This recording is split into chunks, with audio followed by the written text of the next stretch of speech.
சொல்கிறேன், எனக்கு ரொம்ப சோர்வாக இருக்கிறது. நான் நினைக்கிறேன்.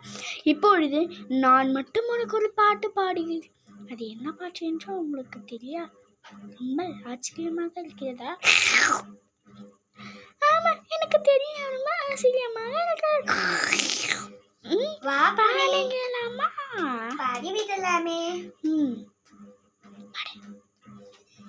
இது எங்களோட மகிழ்வான வீடு, நீ இங்கே வந்து பாரு.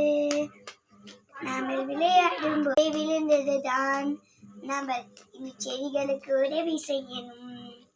விளையாண்டுட்டு ஓய்வுவேன். விளையாண்டுட்டு நான் உனக்கு ஒன்று செய்கிறேன். தண்ணி கொடுத்துக்கிறேன். எனக்கு பொரியல் விட்டது.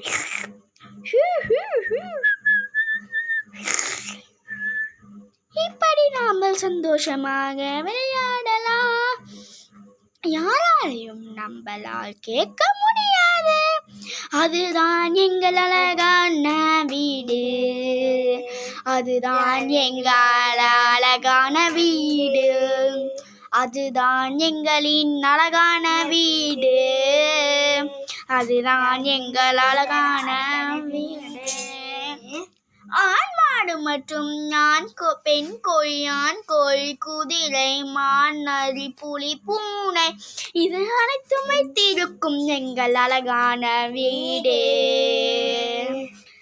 தண்ணி தாகம் எடுத்தால் இலவசமாக குடிப்போம். குடித்துவிட்டு எடுத்து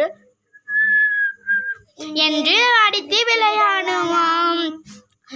இப்படி புலி ஒரு நாள் வந்து விட்டது. முதலில் நாள் வந்து தண்ணியை குடித்தது. அது எங்கள் தின்னுவிடும் என்று நாங்கள் எல்லாரும் ஓடினோம். அது தண்ணியை குடித்துவிட்டு வந்து மயக்கம் சென்றது. அதனால் நாங்கள் அனைவரும் புலியை பார்த்து பாவம் செய்து நாங்கள் வந்து இலையை பிரித்தோம். அனைத்து பேரும் பயந்து விட்டு மூலிகை செடியை பிரித்துவிட்டு பிரித்துவிட்டு தண்ணியில் நனைத்துவிட்டு அதை நல்லாக கழுவி விட்டும் நாங்கள் புலிக்கு கொடுத்தோம். உடனே மயக்கத்தில் இருந்து எழுந்து வந்து விட்ட